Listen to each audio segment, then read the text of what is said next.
ప్రభువైన యేసుక్రీస్తు వారి నామములో ఈరోజు పునరుత్థాన ఆరాధనకు ఇచ్చేసిన మీ అందరికీ కూడా వందనాలు. దేవునికి స్తోత్రం. ఈరోజు ప్రియ బిడ్డలారా, ఈ నెలలో ఫిబ్రవరి మాసంలో 2వ ఆదివారం, మొదటి దినాన ఆదివారంలో ప్రవేశించాం. మళ్ళా ఈ రోజున 7 దినాలు మరి దేవుని యొక్క కృపలో మనం పూర్తి చేసుకుని 8వ దినాన ప్రవేశించడానికి దేవుడు సహాయం చేసి ఉన్నాడు. ఫిబ్రవరి మాసంలో దేవుని నామాన్ని మహిమ కలుగును గాక. ఆమేన్. ఈరోజు ప్రియ బిడ్డలారా, దేవుని యొక్క వాక్యం ఇక్కడ చూసినట్లయితే రోమీయులు రాసిన లేఖ 2వ అధ్యాయము 4వ వచనం ఈరోజు మనం ధ్యానం చేస్తున్నాం. దేవుని యొక్క అనుగ్రహము మారు మనసు పొందుటకు నిన్ను ప్రేరేపించుచున్నదని ఎరుగక ఆయన అనుగ్రహ ఐశ్వర్యమును సహనమును దీర్ఘశాంతమును దృఢీకరించుదువా. కృపాసత్య సంపూర్ణమైన తండ్రి, నీ బిడ్డలతో వాక్యం ధ్యానం చేస్తూ ఉండగా ప్రభు మీరే బిడ్డలతో మాట్లాడాలని నీ యొక్క ఆత్మ నీ కుమారుడికి దయచేసి ప్రభు ఆత్మతో సత్యంతో ఈ కూడికంతా కూడా జరగటానికి మీరు సహాయం విధువారి యొక్క చెవులను మీ ఆదరణలో తీసుకుని మనసుని మీ ఆదరణలో తీసుకుని మాట్లాడుతున్న కుమారుడికి స్వరముగా ఉండి మీరే మాట్లాడి మమ్మల్ని అందరూ కూడా బలపరచమని యేసు పరిశుద్ధమైన నామములో అడిగి వేడుకుంటున్నాం తండ్రి. ఆమేన్. దేవుని స్తోత్రం. హల్లెలూయా. ప్రియ బిడ్డలారా, ఒక తల్లి తన బిడ్డను ప్రేమిస్తూ ఉన్నది. సృష్టికర్త అయినటువంటి దేవుడు తాను సృష్టించినటువంటి మనిషిని ప్రేమిస్తూ ఉన్నాడు. దేవుని స్తోత్రం. దేవుడు లోకాన్ని ఎంతో ప్రేమించి తన అద్వితీయ కుమారుణ్ణి భూమి మీదకు పంపించాడు. అంటే దేవుడే మనల్ని ప్రేమించాడు. ప్రేమ అంటే ఇక్కడ దేవుని యొక్క కృప, దేవుని యొక్క కటాక్షం, దేవుని యొక్క జాలి ఎవరి మీద? మనుషుల మీద. సో సహజంగా ఎవరి మీద జాలి కలుగుతుందంటే ఎవరైతే తమ పనులు వాళ్ళు చేసుకోలేరు, ఆరోగ్యము మరి చెడిపోయిందో, మరి బలహీనంగా ఉన్నారు, నడవలేని వారిని చూసినప్పుడు, ముసలి వారిని చూసినప్పుడు, అనారోగ్యంతో బాధపడుతున్న వారిని చూసినప్పుడు మనకి ఏం కలుగుతుంది? జాలి కలుగుతుంది. ఆ జాలికి ఇంకో పేరు ఏంటంటే ప్రేమ. జాలికి ఇంకో పేరు ప్రేమ. అంటే మనం జాలి చూపించామంటే అర్థం ఏంటి? వారి ఎడల మనము ప్రేమ కలిగి ఉన్నాం. సో ఈ విధంగా ఈ రోజున ఏమి జరిగిందంటే, ఈ రోజున దేవుని యొక్క ప్రేమ ఈ ప్రపంచంలో ఉన్నటువంటి ప్రతి ఒక్క మనిషి మీదకు దేవుని యొక్క ప్రేమను దేవుడు కనపరుస్తూ ఉన్నాడు. దేవునికి స్తోత్రం. హల్లెలూయా. హల్లెలూయా. ఇక్కడ మొదటి వాక్యం నుంచి, ఇక్కడ రోమీయులు రాసిన లేఖ 2వ అధ్యాయము మొదటి వాక్యం నుంచి,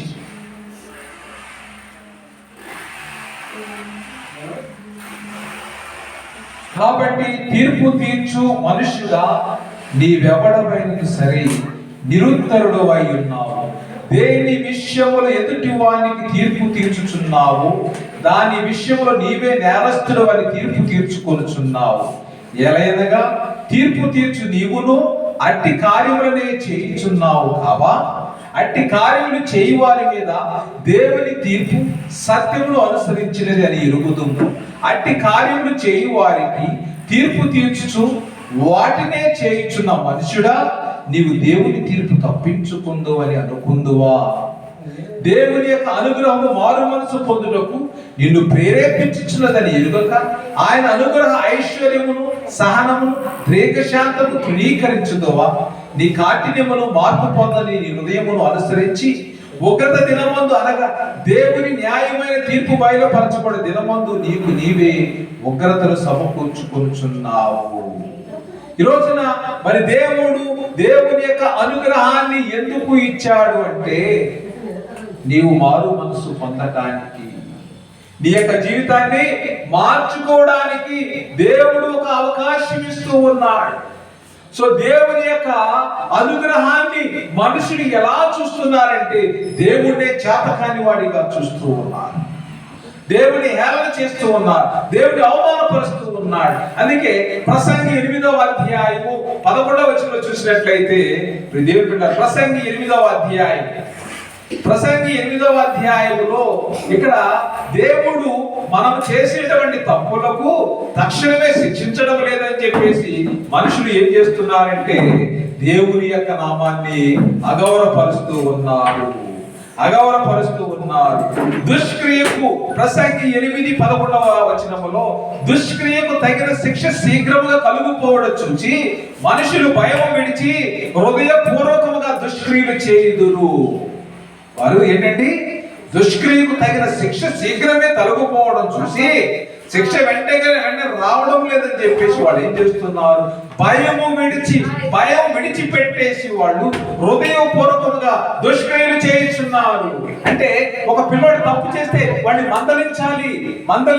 బాల్యములో వాడిని సరి చేస్తే వాడు పెద్దవాడైనప్పుడు ఆ దుర్మార్గత నుంచి ఆ చెడు నుంచి తప్పించుకుంటాడు. దేవుని స్తోత్రం, హల్లెలూయా.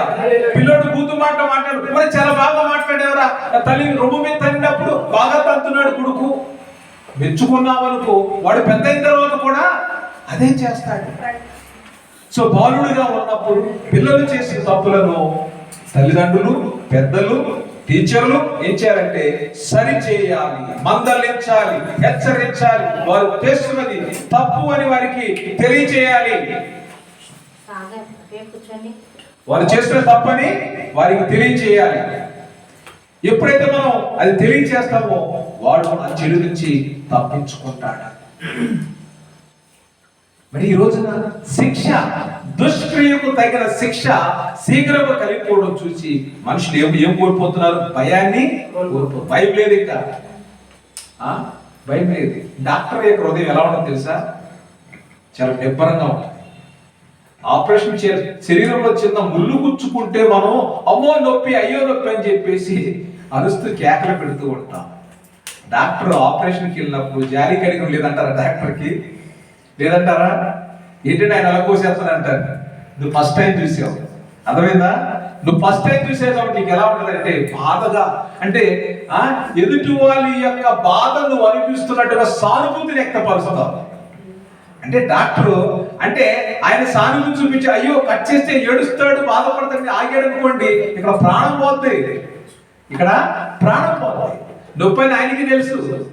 ఆ వైద్యం ఎలా చేయాలో ఆయన నేర్చుకున్నాడు కాబట్టి ఆ శరీరంలో ఉన్నటువంటి ఆ యొక్క రోగమును, ఆ యొక్క గడ్డను, ఇన్ఫెక్షన్ ఎలా తీయాలో అలాగే పద్ధతిగా నీటిగా కత్తితో కట్ చేస్తాడు. దాన్ని అలా ఉంచితే శరీరం అంతా కూడా పాకి శరీరం అంతా కూడా కుళ్ళిపోతూ ఉంది. అంటే సో ఇప్పుడు ఆయన చేసిన ఏమంటాం మనం? ఇప్పుడు కఠినం అనుకుంటామా? ఆయన జాలి లేదనుకుంటామా? ప్రేమ లేదనుకుంటున్నామా? ప్రేమ ఉంది కాబట్టి నీ ఆరోగ్యం బాగు చేయాలనుకున్నాడు కాబట్టి నీ శరీరంలో వచ్చేటువంటి గడ్డను, ఇన్ఫెక్షన్ను, రోగమును కట్ చేసి తీసేస్తే మరలా నూతనమైనటువంటి శరీరము, ఆ గాయములో నూతనమైన శరీరం వస్తుంది. దేవుని స్తోత్రం. అదే విధంగా దేవుడు కూడా అంటే మన యొక్క హృదయాలు ఎలా తయారీ అంటే మనం చూసి నడిచామనుకోండి ఎదురు దెబ్బలు తగలవు. చూడకుండా నడిస్తే ఖచ్చితంగా ఎదురు దెబ్బలు తగులుతాయి. ఎదురు దెబ్బలు ఖచ్చితంగా తగులుతాయి. మా అబ్బాయి నేను నడిచి వెళుతూ ఉన్నాం. ఆ నాతో వస్తున్నాడు కదా అని వదిలేసాను. ఎదురుగా స్తంభం ఉంది, ఆడు నడుచుకుంటూ వచ్చేసి ఆ పోలు గుద్దేసాడు. నాకు అనిపించింది ఆడు చేయి పట్టుకుంటే వాడు అలా గుద్దేవాడు కాదు కదా అనిపించింది. అంటే వాడు నడుస్తూనే గుద్దేసాడు. ఈ విధంగా అప్పుడు దేవుడు వెళ్ళారా అంటే వాడు చూస్తే దాని నుంచి తప్పించుకునేవాడు. చూడలేదు కాబట్టి గుద్దేశాడు. అంటే ఒకసారి తగిలింది, రెండోసారి తగిలింది, మూడోసారి ఇంకా తగిలిందని చెప్పేసి వాడు కూడా దెబ్బలకి అలవాటు పడిపోతాడు.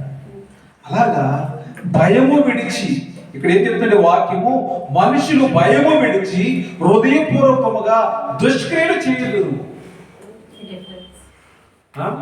ఈ యొక్క వాక్యము ప్రసంగి ఎందుకు జ్ఞాపకం చేశాడంటే దుష్టులు మారు మనసు పొందటం లేదు, వారి యొక్క హృదయాలు కఠినముగా మారుతున్నాయని చెప్పేసి ప్రసంగి జ్ఞాపకం చేస్తున్నాడు. పాపాత్ములు 100 మార్లు దుష్కార్యం చేసి దీర్ఘాయుష్మంతులైనను దేవుని యందు భయభక్తులు కలిగి ఆయన సన్నిధికి భయపడు వారు క్షేమముగా నుందుననియు భక్తిహీనులు దేవుని సన్నిధిని భయపడరు కనుక వారికి క్షేమము కలుగుదనియు వారు నీడ వంటి దీర్ఘాయువును పొందకపోదురనియు నేను ఎరుగుదును అన్నాడు ప్రసంగి. దేవుని బిడ్డలారా, ఈ విషయంలో మనము ఆలోచించాలి. ప్రసంగి మనకి ఈ రోజున జ్ఞానోపదేశం చేశాడు. దేవుడు శిక్షను ఆలస్యం చేస్తున్నాడని చెప్పేసి మనం ఏం చేస్తున్నామంటే దాన్ని మరలా చేస్తూ ఉన్నాం. మరి యెషయా గ్రంథము 63వ అధ్యాయం, యెషయా గ్రంథము 63వ అధ్యాయం, యెషయా గ్రంథము 63వ అధ్యాయం.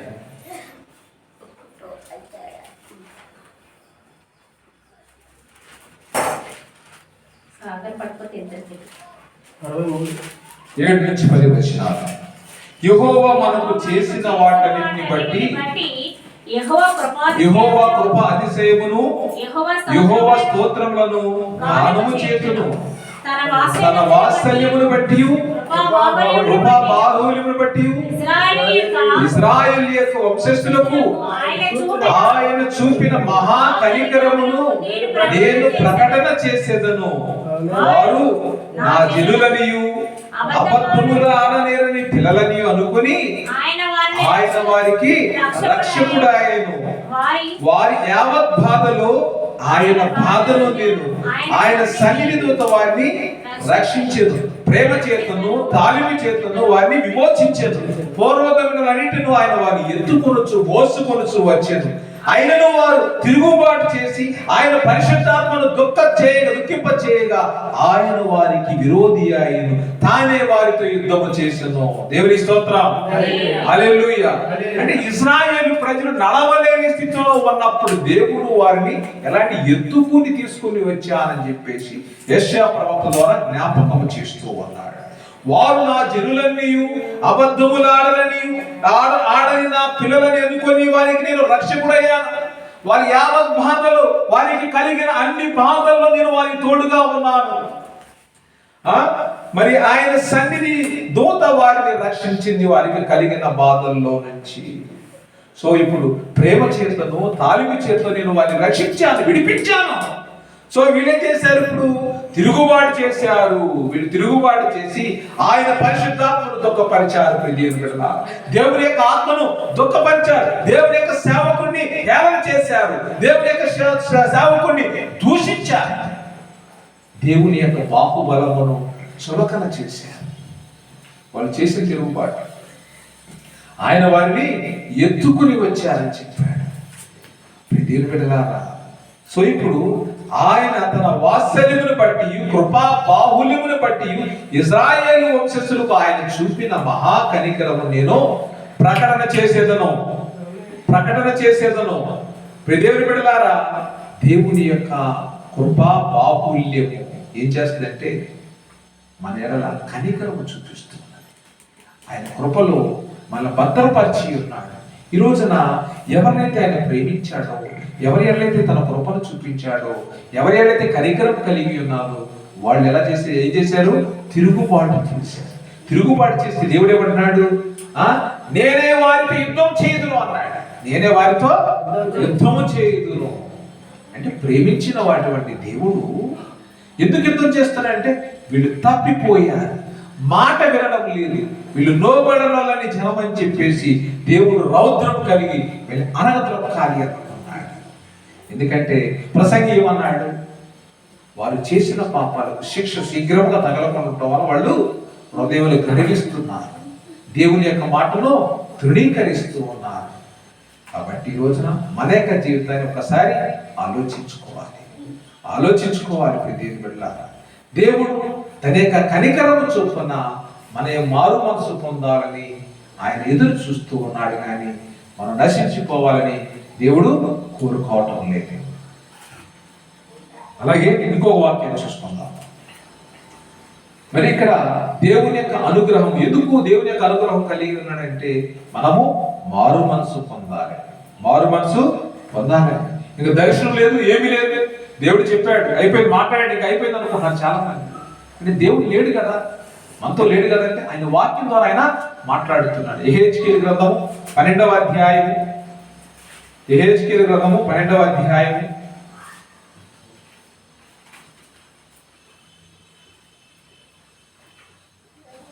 ఎవరు తీసారా? యెహెజ్కేలు గ్రంథము 12వ అధ్యాయం 22వ వచనం. నరపుత్రుడా,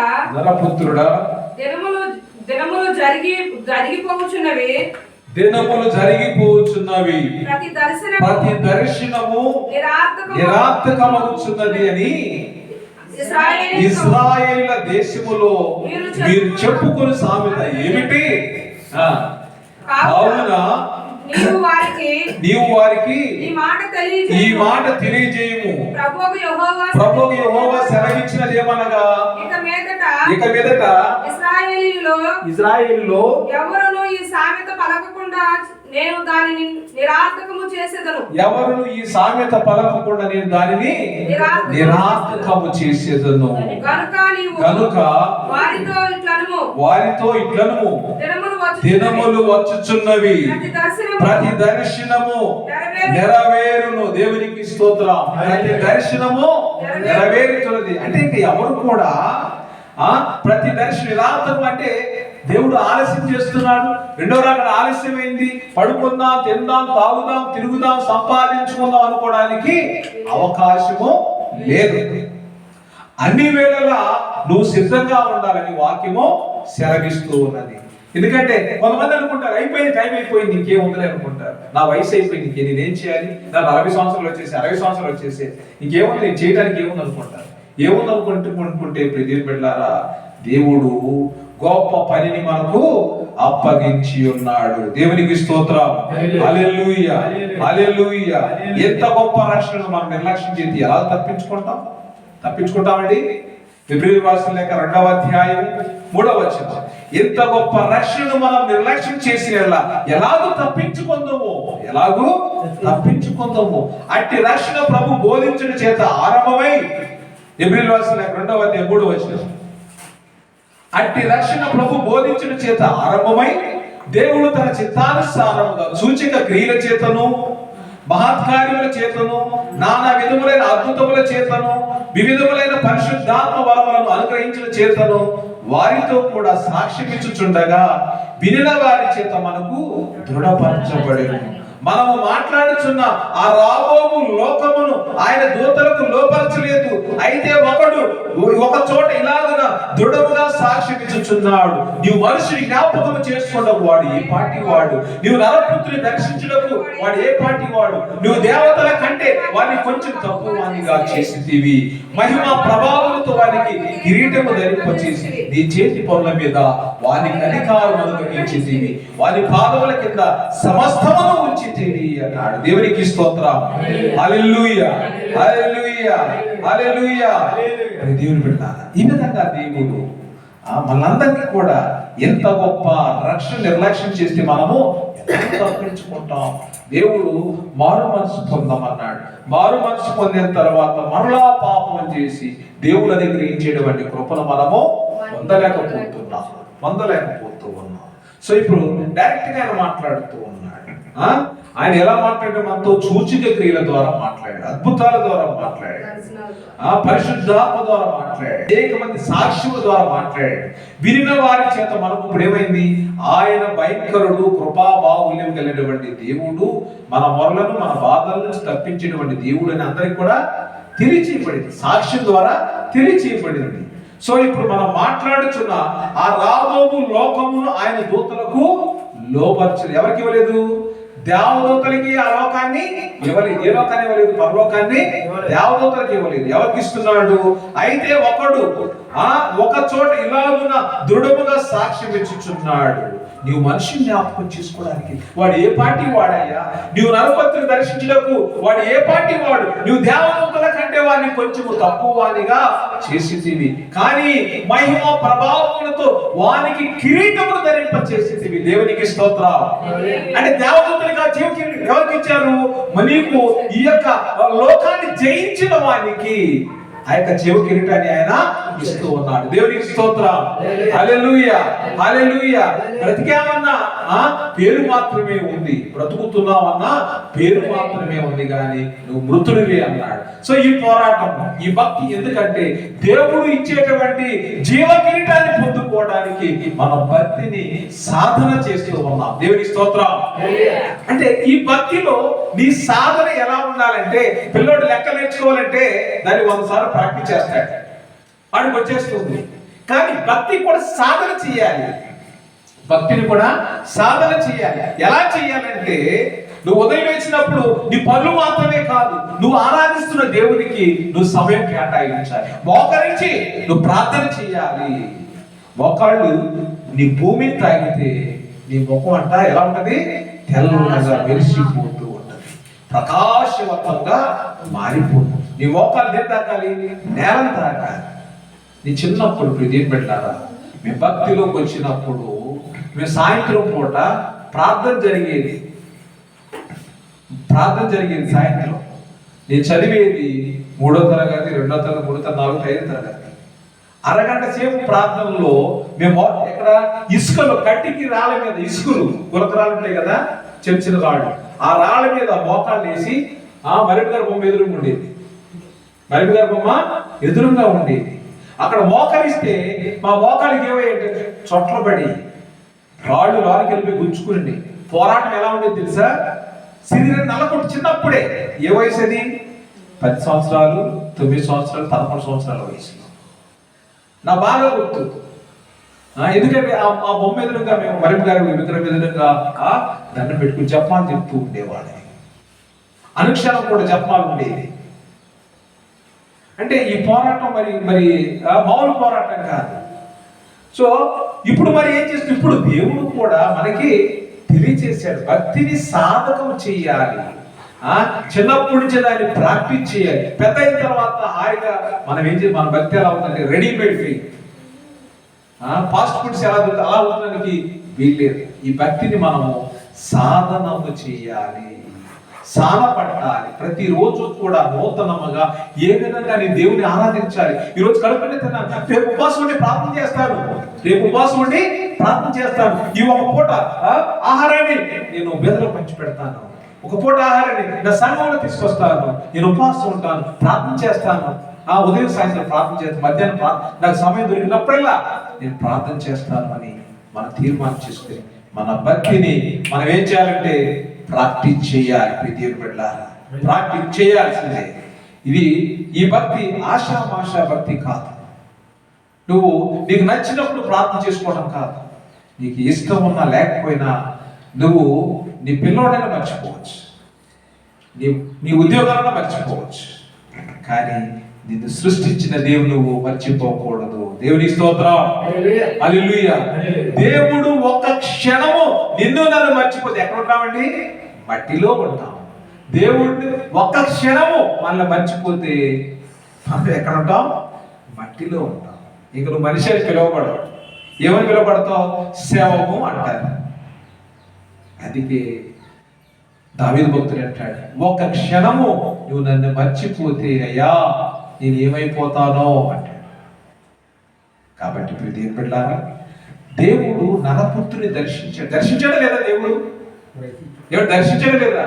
యోహాను సువార్త 3:16 అంతే కదా. దేవుడు లోకముని ఎంతో ప్రేమించిన అద్వితీయ కుమారుని ఎక్కడ పంపించాడు? ఈ లోకానికి పంపించాడు. లోపల ఎవరన్నా మనం సో అంటే మనుష్య కుమారుడు, దేవుని కుమారుడు మనల్ని దర్శించాడు. సో ఆయన పరలోకానికి మార్గం మనకి చూపించాడు. ఏమన్నారంటే, మీరంతా కూడా మారు మనసు పొందండి అన్నాడు. ఈ లోకానుసారమైన మనసును తీసివేయండి అన్నాడు. తీసివేయండి, మీరందరూ కూడా మీ యొక్క హృదయాల్ని శుద్ధి చేసుకోమని యేసుప్రభువు వారు మనందరికి కూడా బోధించారు, నేర్పించారు. కాబట్టి ఇప్పుడు తీరుపెట్టారా ఇంకా ఆలస్యం అనుకోవడానికి వీలేనంటారు పేతురు గారు. అయితే పేతురు గారు రాసిన పత్రిక 3వ పత్రిక 2వ పత్రిక, పేతురు గారు రాసిన 2వ పత్రిక 3వ అధ్యాయము 9వ వచనం. కొందరు ఆలస్యమని ఎంచుకున్నట్లు ప్రభు తన వాగ్దానం గురించి ఆలస్యం చేయు ఆలస్యం చేయవాడు కాడు గాని ఎవడును నశింప చేయవలని ఇచ్చేయింపక అందరూ మారు మనసు పొందవలని కోరుచు మీ ఎడల దీర్ఘ శాంతము గలవాడై ఉన్నాడు. దేవునికి స్తోత్రం. హల్లెలూయా, హల్లెలూయా. కొందరు ఏమనుకుంటున్నారండి? ఆలస్యమైంది అనుకుంటున్నారు. కొందరు ఆలస్యమని ఎంచుకొన్నట్లు ప్రభు తన వాగ్దానం గురించి ఆలస్యం చేయవాడు కాదు. ప్రభు తన వాగ్దానం గురించి ఆలస్యం చేయవాడు కాదు. ఆయన ఏ మాట అయితే నీతో మాట్లాడాడు, ఏ వాగ్దానం అయితే చేశాడో దాన్ని శీఘ్రమే నీ ఎడల జరిగించడానికి దేవుడు సిద్ధముగా ఉన్నాడు. హల్లెలూయా, హల్లెలూయా, హల్లెలూయా. ఆయన స్వస్థత నీకు ఎలా వస్తుందంట? శీఘ్రముగా వచ్చుచున్నది. దేవునికి స్తోత్రం. హల్లెలూయా. ఈ రోజున మరి కొందరు అనుకుంటున్నారు ఇంకా ప్రభు రాలేదు, ప్రభు వచ్చే సమయం ఉందని కొందరు మాట్లాడుతున్నారు. కానీ ఆ సమయము ఆల్రెడీ వచ్చేసే ఉన్నది. కానీ ఎవడును నశింపవలని ఇచ్చేయింపక దేవునికి ఎవరు నశించిపోవడము ఇష్టము లేదు. కాబట్టి అందరూ మారు మనసు పొందాలని కోరుచు మీ ఎడల దీర్ఘ శాంతము గలవాడై ఉన్నాడు. హల్లెలూయా, హల్లెలూయా. దేవుడు ఎలా ఉన్నాడండి? దీర్ఘ శాంతము కలిగి ఉన్నాడు. నాకు మా అబ్బాయి తప్పు చేస్తే నా కోపం వస్తే కొడతాడు, కానీ దేవుడు మనం కొడితే మనం మిగనం. దేవుడు కొట్టకుండా నీకు సమయం ఇచ్చి నువ్వు మారు మనసు పొందుతావని, నీ పాపాలు ప్రాయశ్చిత్తం చెందుతావని దేవుడు ఎదురు చూస్తూ ఉన్నాడు. దేవుడు ఆలస్యం చేయట్లేదు. దేవుడు నీకు ఆలస్యం చేయట్లేదు. దేవుడు నీ మీద ఆవేశపడట్లేదు. దేవుడు నీకు అవకాశం ఇస్తున్నాడు. దేవుని స్తోత్రం. హల్లెలూయా. ఏమిస్తున్నాడండి? మారు మనసు పొందుతావని నీకు ఒక అవకాశం ఇస్తూ ఉన్నాడు. ఈ యొక్క అవకాశాన్ని నువ్వు వినియోగించుకుంటే రక్షణ పొందుతావు. ఈ యొక్క అవకాశాన్ని నువ్వు నిర్లక్ష్యం చేస్తే శిక్షా విధిలోనికి వస్తావు. దేవునికి స్తోత్రం. హల్లెలూయా. ఒకసారి ఒక యవనుడు జీవితంలో అన్ని అనుభవిస్తూ ఉన్నాడు. అనుభవిస్తూ చెడు పనులు చేస్తూ ఉన్నాడు. చెప్పిన మాట వినడం లేదు. తనకు నచ్చినట్లు తల్లిదండ్రులకు వ్యతిరేకంగా, సమాజానికి వ్యతిరేకంగా జీవిస్తూ ఉంటే ఒక రోజున దేవుడు తనతో మాట్లాడితే అర్థమైందప్పుడు దేవుడు చెప్పాడు, ఎంతకాలం నీవు నా ప్రేమను, నా జాలిని, నా కరుణను నీవు చేతకానితనంగా తీసుకుంటావు. నా ఉగ్రత నీకు రాకముందే, నా యొక్క శిక్ష నీ మీదకి రాకముందే నువ్వు దీన్ని అవకాశంగా తీసుకుంటావా, నా ఆగ్రహానికి గురవుతావా అని అడిగాడు దేవుడు. అప్పుడు స్టార్ట్ అయింది మారు మనసు. ఇప్పుడు లోకానుసారంగా జీవించిన యువకుడు, లేదు ప్రభా, నేను పశ్చాత్తాపడతాను, నా పాప జీవితాన్ని నేను సరి చేసుకుంటాను, నా లోపాలు సవరించుకుంటాను, భక్తి కలిగి జీవిస్తాను, ఈ వాక్యాన్ని లోబడతాను ప్రభా అని దేవుని పాదాల చెంత చేరాడు. ఈ యొక్క అవకాశాన్ని సద్వినియోగం చేసుకున్నాడు. పరిశుద్ధుడిగా తీర్చిదిద్దబడ్డాడు.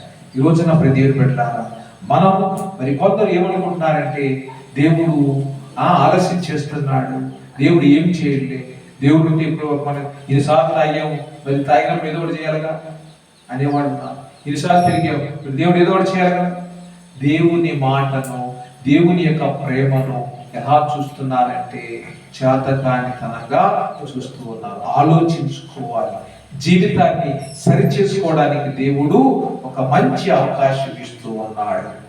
దేవుని బిడ్డలారా, కొంతమంది రోమీయుల రాసిన లేఖ 4:5 వచనాలు చదువుతున్నారు. 4వ అధ్యాయము 5-6 వచనాలు.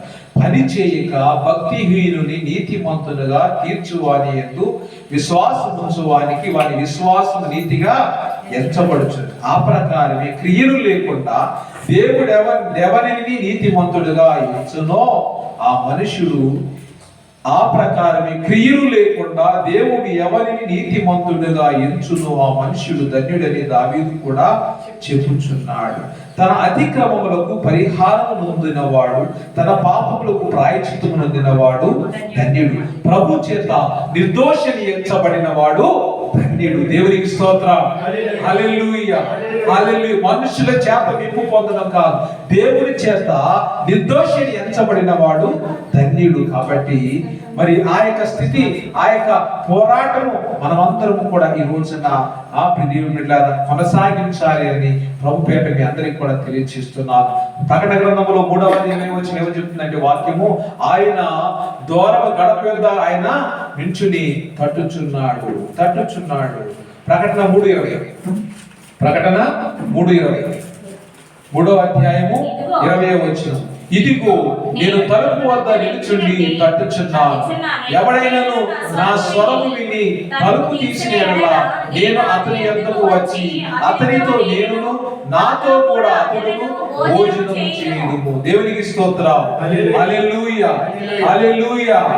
ఈ విధంగా దేవుడు నీ యొక్క తలుపు వద్ద, నీ హృదయం అనే తలుపు ద్వారా ఆయన ఎదురు చూస్తూ ఉన్నాడు. నువ్వు ఒకసారి ఆయన మాట వింటావా, నువ్వు బాగుపడతావు. ఆయన నీకు అవకాశం ఇస్తున్నాడు. ప్రియ సహోదరి సహోదరుడా, ఆయన అవకాశాన్ని నువ్వు సద్వినియోగం చేసుకోవాలి. ఈ అవకాశాన్ని చేజార్చుకున్నావా, దేవుడి యొక్క శిక్షలోకి వస్తూ ఉన్నా, దేవుడి ఇచ్చేటువంటి తన కృపను పొందుకోవాలి, తన మహిమను పొందుకోవాలి. మనమందరం కూడా ఆయన బిడ్డలుగా పరిశుద్ధత కలిగి ఆయన సన్నిధిలో మనమందరం కూడా యోగ్యముగా మన ప్రవర్తన సరిచూసుకుంటూ నిలబడాలని ప్రభుపేట మీ అందరికీ కూడా తెలియజేస్తూ ఉన్నాను. దేవుడు ఆలస్యం చేయట్లేదు. దేవుడు నీకు అవకాశం ఇస్తూ ఉన్నాడు. ఇది ఆలస్యం కాదు, అవకాశము. ఎందుకంటే నువ్వు మారు మనసు పొందడానికి ఇది ఒక మంచి అవకాశం. నేను రక్షణ పొందాను కండి, నేను ఇంకా మారు మనసు పొందడం ఏంటండి అనుకుంటున్నావేమో. నా ప్రియ సహోదరి సహోదరుడా, క్రీస్తునందు ఉన్న ఎవరైనా కానీ శిక్షా విధి లేదని వాక్యం చెప్తూ ఉంది. కానీ ఆ యొక్క శిక్ష ఎన్నిసార్లు అంటే, నువ్వు ఒక్కసారి పాపం చేసి నీతిగా జీవించావా, శిక్షా విధిలోకి రావు. కానీ పాపం చేసి మరలా చేసి నీ యొక్క జీవితంలో మార్పు లేకుండా జీవిస్తే ఖచ్చితంగా శిక్షా విధిలోనికి వస్తావు. నువ్వు వస్తావు, నేను వస్తావు. కాబట్టి అయోగ్యంగా ఎవరు కూడా ప్రభుని అనుసరింపక ప్రభువుకు ఇష్టమైనటువంటి బిడ్డలుగా మనం అందరం ఉండాలి. ప్రభు యొక్క సన్నిధిలో ఆ గొప్ప రక్షణ మనం అనుభవించడానికి దేవుడు ఇచ్చిన అవకాశాన్ని సద్వినియోగం చేసుకుందాం. లోకములో ఉన్న వాటిని ప్రేమించకుండా దేవుని ఆత్మతో సత్యముతో ఆరాధిస్తూ దేవుని బిడ్డగా జీవించడానికి ప్రయత్నించేద్దాం. దేవుడి మాటలు దీవించి ఆశీర్వదించి కాపాడగాక. ఆమేన్. అందరికీ వందనాలు. God bless you.